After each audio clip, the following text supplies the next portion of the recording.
Can you all hear me okay? My name is Michelle Cutting. I'm the budget officer at FLETC. And today, me and my friend Adam Jackson from CBP, he'll introduce himself in a moment, are going to talk to you about the color of money. It's a phrase we throw around a lot, but wonder, do we really understand what it is when we're talking about the color of money or the proper use of appropriations? And we're going to talk about the color of money in relation to the common appropriation structure. Most of the department is on this structure already. We've gone in 2017, and this structure enables strategic and managerial decision-making, comparability, and it clearly aligns expenses to the programs that it supports. So when we moved into the common appropriation structure, it really kind of sets us up for using the correct color of money. It's almost like a little fiscal aid, if you will. As you heard several times yesterday and probably this morning, when the department stood up, we had some ridiculous number of appropriations. I think it's 76 different appropriations migrated into the department. So back in 2014, 2015, around that time, the department and a whole lot of us from across the components went ahead and sat down and said, how do we fix this problem? There was a lot of Congress was upset, OMB was upset, the department was upset. There was no way actually for anybody to take a department-wide view of spending that was occurring because every component operated in their own little silos with their own legacy appropriations. So we set up the common appropriation structure, and this took the 76 different appropriations down to 4 standard appropriations that is used by every component within the department. That allows for a lot of comparability between who's doing what to whom, where. These appropriations are based on resource categories, and we'll go into each of these: the operations and support, procurement, construction and improvement, research and development, and federal assistance. They're actually very easily named to describe what it is they're designed for. However, it was not as simple as, okay, we're going to take your salaried expense appropriation and now call it operations and support. There were changes to the color of money, if you will, the way you spent something today, one appropriation. Tomorrow when we move to the CAS, the color of that money changed somewhat. Not entirely, but somewhat. So we had a lot of fun putting this presentation together, and we went and looked at everybody's bid for fiscal year 19 to see who was playing in what appropriations. Everybody plays in operations and support, obviously, or else you wouldn't have any staff and you wouldn't have any service contracts or anything of that nature. PC&I, everybody plays that game as well. Just because you do not have an appropriation for a particular year doesn't mean that you don't have the ability to ask for those funds. R&D, you can see who the players are. Federal assistance, there are only 2 components currently that utilize those funds or appropriated those funds. That's FEMA and CWMD. I would like to just take a second to thank the folks at FEMA and the headquarters who are willing to talk to me about federal assistance funds, because we don't execute them and had to learn about what they are. I threw a 5th category up there because we'll also be discussing user fees. These are not appropriated fees, but they are a method by which some components fund their operations. They are not appropriated funds, but Congress does approve and control the manner in which they're spent. So we'll spend some time talking about those as well. You can see they're each a different color. So for example, FLETC is very easy. Well, it's not a complex component with regard to the number of appropriations. So we'll just show you how the color of our money changed in just a little bit. So prior to the CAS, we had salary expense appropriation and we had an ACRI appropriation, which is acquisition, construction, improvement, and related expenses. So salary and expense is exactly what it sounds like. We had 3 PPAs under that, and that paid for our day-to-day operations, to include our training. Under ACRI funds, we executed our major construction projects, minor construction projects, and improvement and maintenance functions, all under our ACRI. So then we moved over to the common appropriation structure. Salary and expenses become operations and sustainment. ACRI becomes procurement, construction, and improvement. And in a linear world, one would, you'd see a straight arrow go straight across. That's not what happened. Our LET, our law enforcement training PPA, moved over to O&S. Our accreditation PPA, not because of the CAS, but in conjunction with it, migrated into our LET PPA, so those two combined. And our mission administration moved over to mission and sustainment. Our minor construction and maintenance activities moved from ACRI into operations and support. These are now day-to-day activities. Our major construction projects, $2 million or greater, that introduce additional capability or capacity, now fall under PC&I. Now, and under $2 million, major construction projects, they move to O&S as well with the minor construction. Additionally, assets with an end item unit value of $250,000 or greater now migrated into PC&I from salary and expenses. So the way that we spent money in 2016 suddenly changed in 2017, and so it was important to see what the new colors were.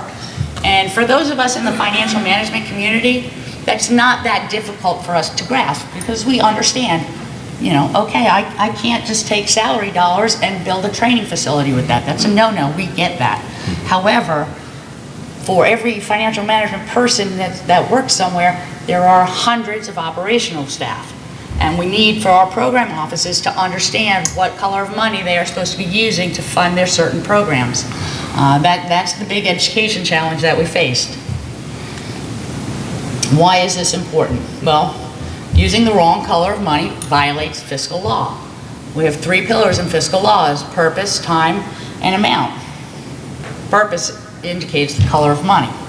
All of these elements must be met for the obligation or expenditure to be legal. So when we're talking about the color of money, we're talking about the purpose statute, or the Misappropriation Act of 1809. So that's a long time ago that, you know, Congress has been worried we're spending money in the way that they don't want us to spend money. And essentially what that act says, it requires that money appropriated by the Congress be used only for the purpose of the program intended for by the Congress. And that goes back to, again, I cannot take my salary dollars and build a building, because that is not the purpose of that appropriation. There's a 3-part test and necessary expense doctrine that you can run your thoughts through to see, well, is this a correct color or not the correct color? Essentially, the expenditure must bear a logical relationship to the appropriation. And that's kind of subjective, I know, bear a logical relationship. It's not clean, but it must be able to demonstrate that it does. The expense must not be prohibited by law. That goes for everything, not just the wrong color of money. Any expense that you make must not be prohibited by law. That's a no-brainer. And it must not be otherwise provided for in another appropriation. So, if you use the wrong color of money, you have violated the Misappropriation Act. That does not necessarily mean that you have an Anti-Deficiency Act violation, which is the one that gets everybody scared and sets their hair on fire. But frankly, oftentimes it will result in an Anti-Deficiency Act violation. And we're going to talk about how. Now, nobody in the Department of Homeland Security would do anything like this, so we had to go outside the department to find an example. And the VA just gave us a really, really big one. It seems in 2014, the VA identified a requirement to develop a new healthcare claims processing system to the tune of $96 million. We need this system, we're going to move ahead, we're going to develop this system, and they did. Except what they did was they used their medical support and compliance appropriation. This appropriation has very specific rules on what it could be spent on, and they're listed here: administration of medical, hospital, nursing, supply, research, not information technology systems. And to make this even sillier, the VA actually has an appropriation called IT System Appropriation. I mean, you can't even make this up. But so they went ahead and spent $96 million in the wrong appropriation, and of course the IG got some calls. So they came in and started looking, they said, hey, look, you used the wrong appropriations, the wrong color of money, you cannot spend this money on this system, and started an investigation. They told VA officials in April of 2014 that they had a problem. So they continued with their investigation, and when they finished their investigation in December of 2014, a full 8 months later, they found that the financial officials at VA had done nothing to correct the wrong that they had executed. They did nothing to alter their spending patterns, and they did not notify the undersecretary of the problem. So that became a really, really big problem. When the IG told them they had to correct this, at that point in time, they tried to de-obligate funds out of the MS&C appropriation and tried to obligate funds in the IT systems appropriation, and lo and behold, there were insufficient funds in the IT system appropriation to accommodate this expenditure. So they wound up with a $92 million Anti-Deficiency Act violation, all because they started spending in the wrong color of money.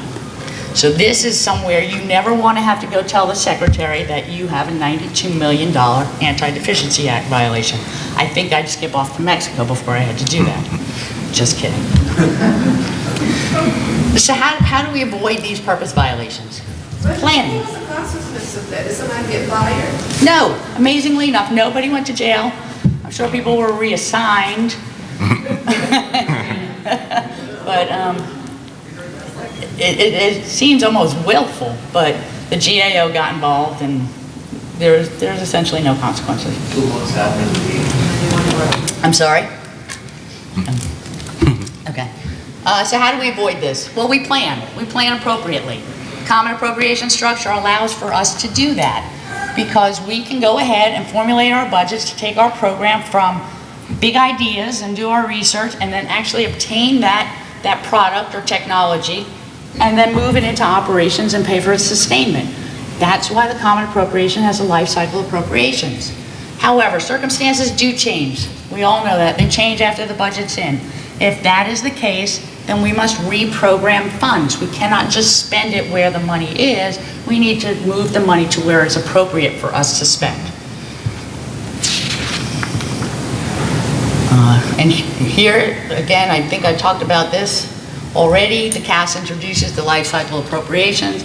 So this is where you will plan for your programs and your projects, for your research and development, for that portion where you're taking your great ideas and trying to turn them into products or technologies that will answer or resolve a problem that you have. Your procurement and construction is when your great idea results in something tangible. Now you would pay for that with your investment fund, your procurement, construction, and improvement fund. And then once you buy that and put it into operation and accept it, now you're going to move into your operations and support appropriation. This is going to be your sustainment cost, your O&M. It's that famous tail. You know, when somebody goes out and buys something and forgets to tell you about the tail that it's got, a $500,000 a year tail. Exactly. That's where that belongs. And here are the characteristics of those life cycle appropriations. R&D is a 2-year period of availability, is incremental funding. That means that the funds appropriated should be spent and planned for spending in the first year. The second year of availability is to accommodate for schedule slips. No salary and benefit dollars paid out of R&D. It includes both investment and expense type funding, or expenses. PC&I, 5-year period of availability. Full funding, that means you're not going to request funding to buy half a system. You need to request full funding for that system. No salary and benefits are in the PC&I appropriation, and this is considered investment funding. Operations and sustainment, 1-year period of availability with limited exceptions. This is your annual funding, your annual operational funding. This is where most of your salary and benefits should be paid out of, and it includes expense funding. Let's see. At this point, I'm going to turn it over to Adam. We're going to go back and forth so I don't get too dry. Great job, Michelle. Thank you.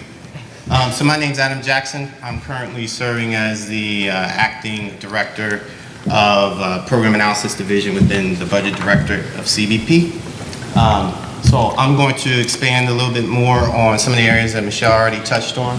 I'm going to try to give some examples that I've encountered while serving my time at CBP, and we'll go from there. I will say that CBP does not have any R&D funding. Normally, we will transfer some funding to S&T or something like that in regards to if we do need to do some R&D type activities. We do have some examples of that There is the Commercial Innovative Technology Program. That's one of the innovative programs that are underway at CBP. We are starting to put some money in towards that. Oh, I'm messing up the clicker here. You like those Sorry about buckets? that. So we're starting to put some money into there and transfer it to S&T to kind of tag along to their program. It's one of the programs that they're doing in Silicon Valley.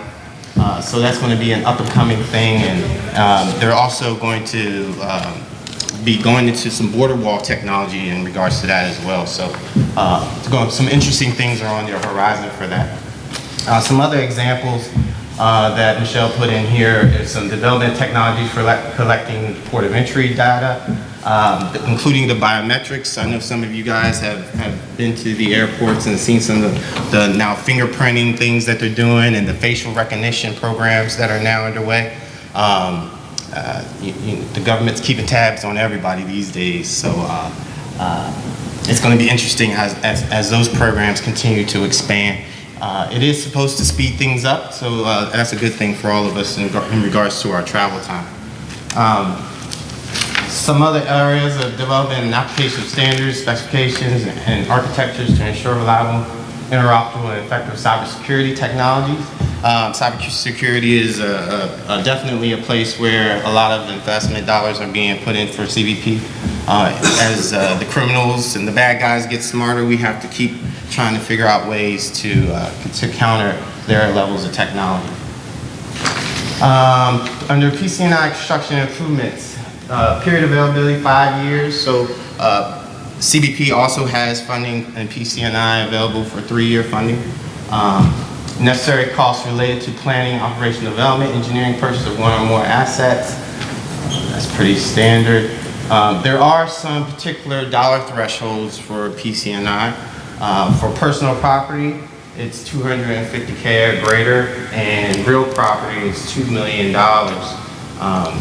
I know we've encountered some issues there, and we'll expand as we go along, but there's been situations where some of our, like our non-intrusive inspection technology program, it's a very large program within PCNI, but they have small pieces of technology, and you can't just group, that don't meet the 250K threshold, and you can't just group everything in as one and then pass it off as a larger requirement going over to 250K. A lot of times you have to do it with the individual items. So we're finding out that they actually were doing this the wrong way. They were using PCNI funds when they actually should be utilizing ONS funding because it didn't meet the dollar threshold.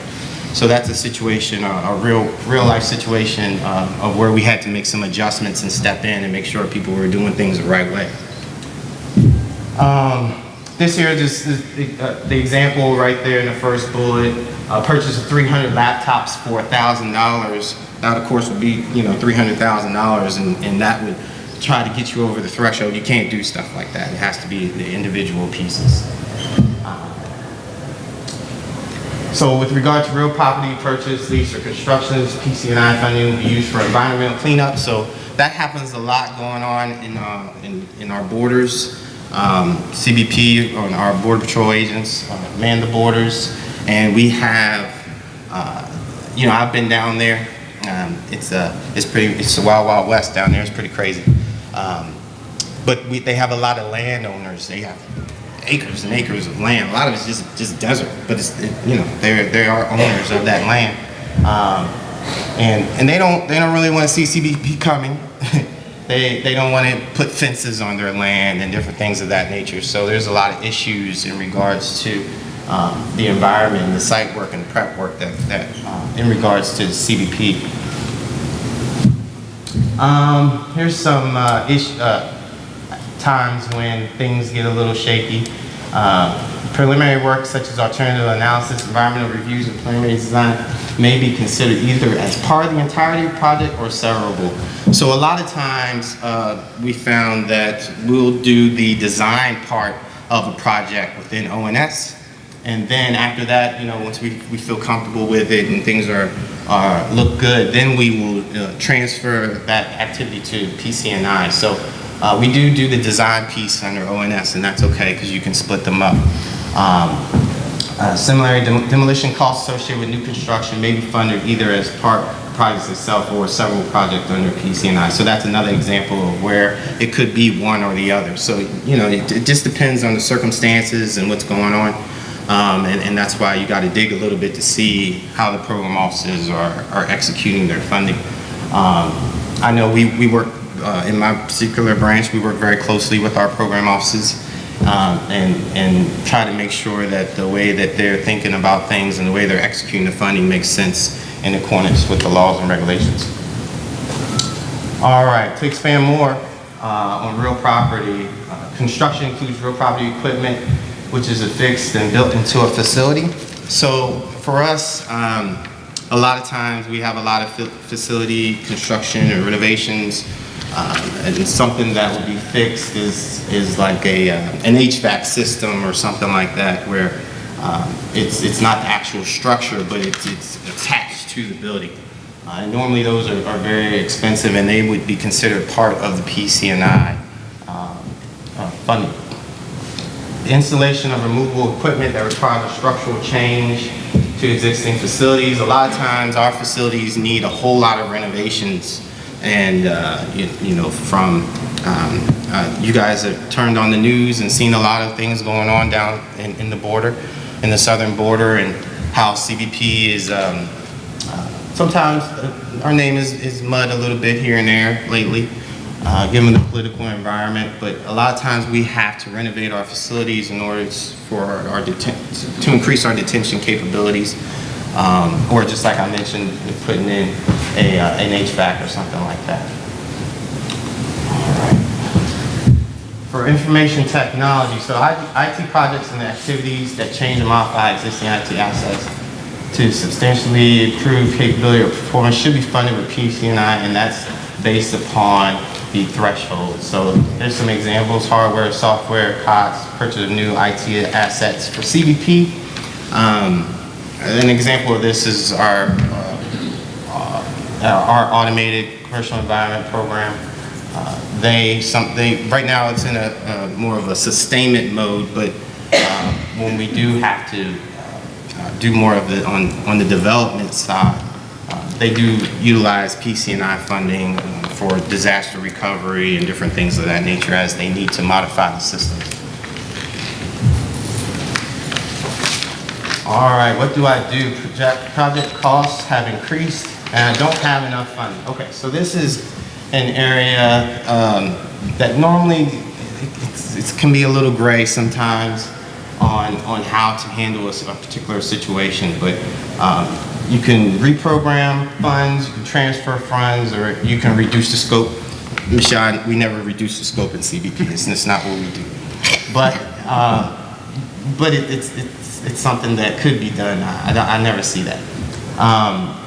So reprogramming requests, you know, based upon the different thresholds and the 503 notifications, sometimes CBP does utilize reprogramming within a particular account, moving funds from one PPA to another to address a need. If we have excess funds in one particular area, we will move it to another area. Depending upon the dollar threshold will depend upon how we handle that particular situation. We have language that's provided, gives us the authority of a $5 million threshold. As long as it's not above $5 million, we're able to do that with just notifying. However, when some of our accounts are very large and we have to go above the $5 million threshold, and that's more of a, you know, we have to go to Congress, write up a notification and ask them permission in order to move the money around. The transfer, anytime you transfer from one account to another, you have to, once again, ask permission to do so. Moving funding from PCNI to ONS or something like that. We've done these as well. We've taken money from some of our PCNI related programs. There's been times where we've had spend plans where our program officers in CBP have said they're not going to spend money this year. These are multi-year funds, and due to some kind of a schedule slippage or something like that in the procurement world. And they'll show that maybe $50 million isn't needed until 2 years down the road. Every now and again, the priorities need to be adjusted, and we'll take that 50 million and we'll move it into an account of need based upon CBP's leadership's guidance. So it just depends, because it's hard to get that money back once you do something like that. But there are times where the environment shifts. We're definitely in one of those times now. My office is a madhouse right now. A lot going on in regards to the political environment, and I'm sure you guys have seen the news about the caravans and the surge activities, the kids. So a lot of, right now my office is talking about how to handle all these things. We're getting bills left and right. We just got our budget not too long ago. We already got all these bills that are way above our funding levels, and things that have occurred that, funding wasn't included in the enacted for it. Huge humanitarian efforts and things of that nature. So a lot going on, and we're going to be looking at some of these solutions to move money around in the place that we need them, because it's just not there right now. So that's kind of a process we're undertaking now, and come that June 30th deadline from congressional notifications, we'll have to have some requests that go through DHS and OMB for them to review and hopefully approve, so that we can get the money in the right buckets. All right, our ONS appropriation, that's where as Michelle mentioned, the vast majority of our pay and benefits reside there. CBP is huge. We have 60,000 people. So big money is in this account. About $10.3 billion resides in this account for CBP.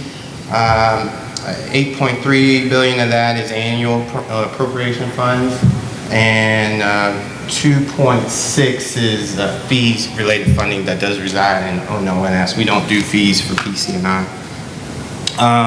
We have the majority of our people are in the operational field. We have our agents. We have 20,000 agents. We have almost 30,000 CBP officers. And then we have about 1,700 Air and Marine folks that make up our operational components. Then we have about 7,000 or so mission support people, like all of us here, that make up CBP. So a lot of money within salary and benefits and people moving around and transportation. We have very large vehicle programs and different things of that nature. A lot of O&M is included in there. We have a $3.9 billion worth of non-pay related resources in there as well. So CBP is very large component of DHS. A lot of money is thrown in that particular bucket as well. That is both annual and multi-year funds for the non-pay related funding. All right, budgeting cost of life, the acquisition life cycle. Michelle spoke a little bit about this as well. This is more so just taking it at the R&D stage and how the whole process moves from the initial research and identification of a problem all the way through to a maintenance mode of a program and all the different aspects that are in between there. Of course, R&D being when we identify the different alternatives and figure out what our resource requirements are going to be. At PCNI, we spoke at length about that. It's where we develop and evaluate capabilities and get things up and running. ONS is more of a support and maintain PPA and non-pay related expenses. And at times, we can even dispose of a program or sunset a program. Some of these programs are, especially the IT programs, are legacy programs, so sometimes they need to go away once they are done and not obsolete. This just takes it through the same life cycle that I just mentioned, the technology readiness levels. CBP doesn't really touch these until we get to level 8. As I mentioned, S&T does a lot of our R&D for us as we work to them for new technologies and different things of that nature. Okay. Thank you. Okay, so Adam just went through the life cycle appropriations, and we do have one additional appropriations not associated with the life cycle, and these are the federal assistance funds. They do have varying level periods of availability as specified up at the top there. And these funds, they provide funds necessary to disperse monetary or non-monetary support to any entity. This is to essentially help state, local, territorial, tribal, public, private entities to execute a public mission. We do this through several manners, through grants or non-cash contributions or donations of property, food commodities, direct loans, interest subsidies, insurance. There are a number of programs. When I talked with the folks at FEMA, they told me, make sure we have our federal assistance funds are in 2 PPAs, and that is grants and education, training, and exercise. So under the grants category, you can see this is where we give financial assistance from a federal agency to a recipient to carry out a public purpose. An example of that is the State Homeland Security Grant Program, which assists state and local jurisdictions by allowing them to buy things such as weapons or advanced training or necessary equipment, surveillance items. Another example is the Assistance to Firefighters Grants, which helps enhance the safety of public firefighters as it relates to fire and fire-related hazards. You see emergency medical services are also included in this grant as well. And this allows them to obtain necessary resources and equipment as well as training that they need. The second example from FEMA is their Education, Training, and Exercise PPA.